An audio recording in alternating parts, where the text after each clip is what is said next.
Welcome back to Northwest Elite Spirit, channel you come to train your mind, body, and spirit. I'm Coach Brian. If you haven't hit that subscribe button yet, do that now and make sure to ring the notification bell to stay up to date on any of my new releases. This is Non-Believer from Encounters with the Nagual, Conversations with Carlos Castaneda by Armando Torres, from the chapter Believing Without Believing. For a couple of weeks, I was devoted to classifying everything with which I felt mentally identified. I had accepted that exercise suggested by Carlos because I found it inoffensive to write down my beliefs. I had hoped my inventory would be simple and clear, but I was soon surprised as I found an endless list of thought patterns appearing, patterns that sometimes were not very coherent in relation to each other. For example, one of my beliefs was that only when something can be proven and demonstrated could it be called a certainty. But at the same time, I believed that a supreme and divine being beyond all experimentation does exist. And no matter how much I tried, I could not resolve that contradiction. Regarding my non-beliefs, I also had surprises. The most unpleasant was my discovery that one of my mother's simple and repeated suggestions had been blocking an enormous area of possibilities for me. I had begun to investigate why I honestly found it impossible to accept Carlos's statement regarding how, through dreams, we can access other real and complete worlds. Then I had remembered that when I was a child and I had a nightmare, my mother used to repeat the refrain of a child's story which said, "Dreams are just dreams." When I met Carlos again, I gave him a superficial account of the results of my investigations. He told me that my efforts were sufficient and that I had already enough material to attack the second part of the exercise. He suggested that I select the most important one of my beliefs, which served as a base to all other ones, and stop believing it for a moment. Carlos told me I should then do this with each one of my beliefs according to their degree of importance. When Carlos saw my bewildered face, he said, "I assure you it is not difficult, and above all, it will not harm your faith. Remember, it is only an exercise." I protested, and in a decisive tone, I told Carlos that the basis of my principles was my certainty that God exists, and that I was not willing to question it or even analyze that point. Carlos replied, "That is not true. Your most ingrained conviction is that you are sinful, and for that reason you justify God's existence.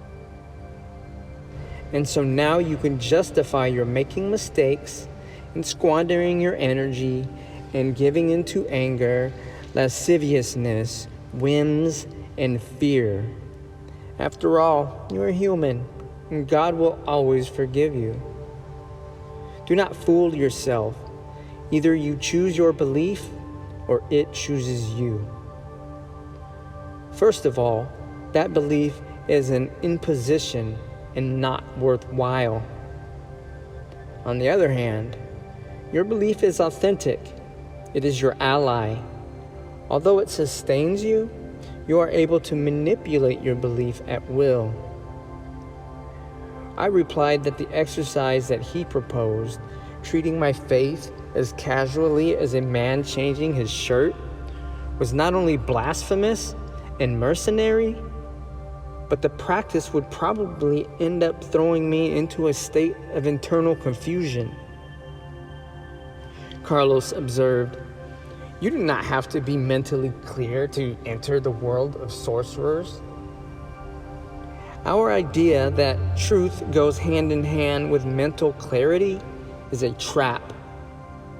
The spirit is too inaccessible with our fragile human mind to be understood. As well you know, the essence of religion is not clarity, but faith. However, faith is worth nothing in comparison with experience. Sorcerers are practical. From their point of view, what we believe or stop believing is absolutely irrelevant. The stories that we tell ourselves do not matter in the least. What matters is the spirit. When in the realm of spiritual power, the content of the mind is something secondary. A sorcerer could be an atheist or believer as a Buddhist, a Muslim, or a Christian. Regardless, cultivating their impeccability is what automatically brings him or her to power. Carlos's words irritated me beyond reason. When I realized it, I was surprised to find how deeply the Catholic doctrines I learned during my childhood had penetrated me. Now that Carlos questioned them, it felt as if he was unfairly robbing me of something very valuable. He noticed my dilemma and began to laugh. Carlos told me, "Do not confuse things. Religions are not remedies.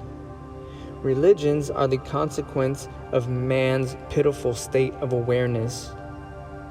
They are replete with good intentions, but very few people are prepared to fulfill them. If their commitment meant anything of real value, the world would be full of saints, not sinners. The moment ideologies, including Nagualism, become widespread, they become cultural mafias or schools to make people sleepy."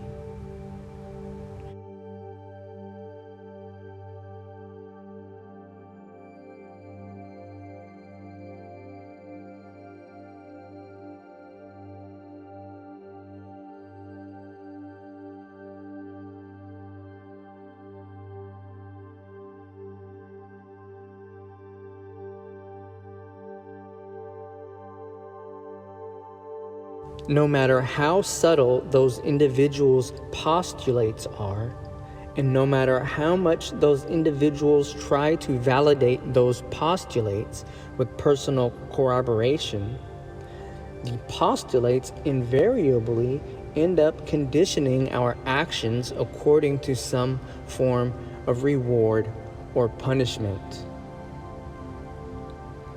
As a result, the postulates pervert the very essence of the search. If the pillar of our faith is a salary, if the pillar of our faith is a salary, what merit does it have? Sorcerers love the purity of the abstract. For them, the value of the path with heart is not so much where it takes us, but how intensely we enjoy it. Faith may have value in ordinary life, but it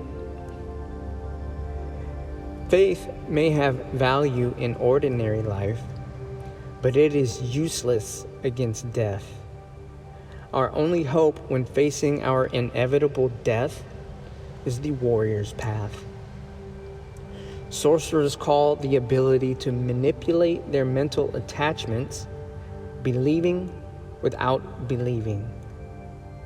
They have perfected that art to the point where they can identify sincerely with an idea. They have perfected that art to the point where they can identify sincerely with any idea. They live it, love it, and discard it without remorse if it comes to that. And inside that freedom of choice,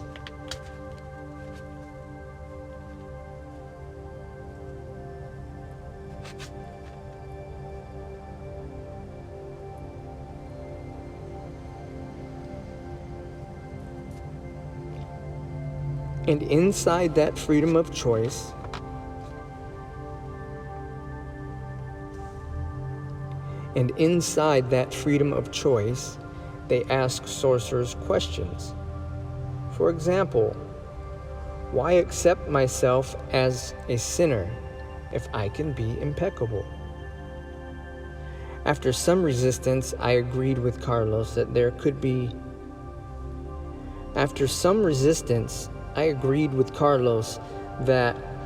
not be anything wrong with subjecting my beliefs to a shake. And so as a result, what I found to be the main effect of the technique of believing without believing was that it showed how incredibly fragile my catalog of ideas was. Each belief was prone to disintegrate at the slightest blow. I understood then why Don Juan had claimed that the world we live in is a magic fabric. Don Juan referred to the fabric of our lives as the magic of our first ring of power.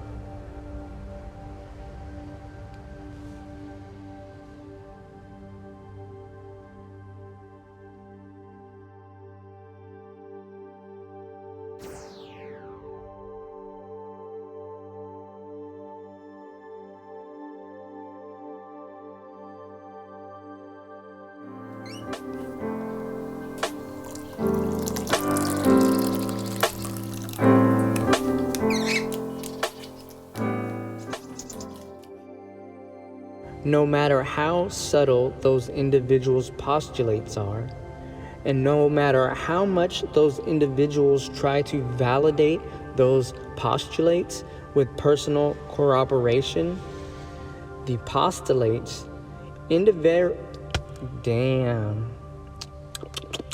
it's a mouthful.